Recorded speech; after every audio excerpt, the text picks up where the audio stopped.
Hello guys, আজ এই ভিডিওটা হবে হচ্ছে ফ্যাট লসে ফুডগুলো, মানে আমরা যদি একটা মেনটেন করি আমরা একটা রিলিফ পাবো, ফ্যাট কমাতে পারবো, বেলি ফ্যাট, ওয়েট লস।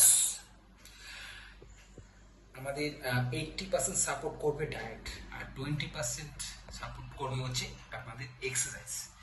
তাহলে আমাদের ডায়েটে ফলো করা উচিত মেন, ঠিক আছে? সারাদিন আমরা কি খাবো সেগুলো মেনটেন করা উচিত।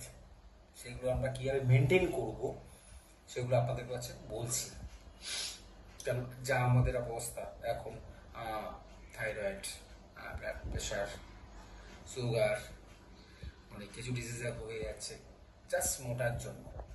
আমরা যদি একটু মেনটেন করি তাহলে আমরা অনেক রিলিফ পাবো। তার সঙ্গে আমরা এক্সারসাইজ করি বা একটু ওয়াক করি, হাঁটি, তো অনেকটা রিলিফ পাবো। তার সঙ্গে এই ডায়েটের সঙ্গে এবার আমরা শুরু করবো কি করে। সকালবেলা আর্লি মর্নিংয়ে গরম জল খেতে হবে। যতবার আপনি গরম জল খাবেন, আমাদের মানে সায়েন্স আমাদের বলছে 30% হচ্ছে ফ্যাট বার্ন করবে, লস করবে গরম জলে। আপনি কেউ যদি গরম জলের মধ্যে মধু খেতে পারেন বা লেবু দিয়ে খেতে পারেন, কোনো অসুবিধা নেই, বা এমনি জলও খেতে পারবেন। 30% ফ্যাট লসের জন্য বেনিফিট পাবেন, ঠিক আছে? এইবার হচ্ছে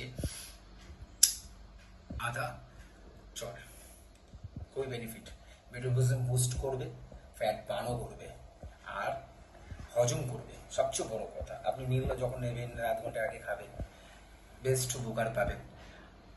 আর হচ্ছে আমলকি মোস্ট এফেক্টিভ, প্রচুর পরিমাণে ভিটামিন সি থাকে আপনারা আমাদের শরীরে। ভিটামিন সি মানে আমাদের দরকারি, খুবই ইম্পর্টেন্ট, আমাদের ইমিউনিটি পাওয়ার হাই করবে, ঠিক আছে? আর আমাদের ভিটামিন সি খাওয়া খুবই আমাদের দরকার। আর ক্যান্সার, যাদের ক্যান্সার আছে বা ক্যান্সার প্রতিরোধ করতে পারে, ক্যান্সার আছে বলতে না, যাদের ক্যান্সারের রোগ প্রতিরোধ করে এই ভিটামিন সি আমরা যেটি খেতে পারি। আমলার মধ্যে ধরুন আপ টু 40 এজ হয়ে গেছে, তাদের মেটাবলিজম ডাউন হয়ে গেছে। এইবার কি হচ্ছে, আমাদের আমাদের ফ্যাট যে সেলগুলো আছে না, ওটাকে ব্রেকডাউন করতে পারে, ফ্যাট লস করতে পারে, ঠিক আছে?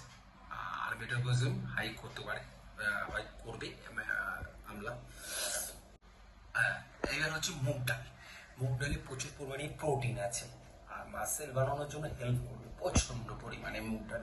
অনেকক্ষণ খাবারটা থাকবে আপনার, প্রচুর বেনিফিট আছে মুগ ডালে। এবার হচ্ছে লাস্ট পয়েন্ট বলছি, green tea. Green tea metabolism boost করে ফ্যাট বার্নও করবে। আমি আগের ভিডিওগুলো বলেছি, আপনারা 3বার কি 4বার খেতে পারেন, কোনো অসুবিধা নেই, প্রচুর বেনিফিট। আর কফির মধ্যে যেটা আছে সেটা গ্রিন টির মধ্যে নেই। এবার গ্রিন টির সবচেয়ে বেনিফিট আছে, ঠিক আছে? আপনারা খাবেন, অবশ্যই খাবেন, থেকেই খাবেন, শুরু করে দিন ডায়েটটা। আমার চ্যানেলে যারা নতুন আছে তারা সাবস্ক্রাইব করুন আর লাইক শেয়ার করুন। ওয়েলকাম।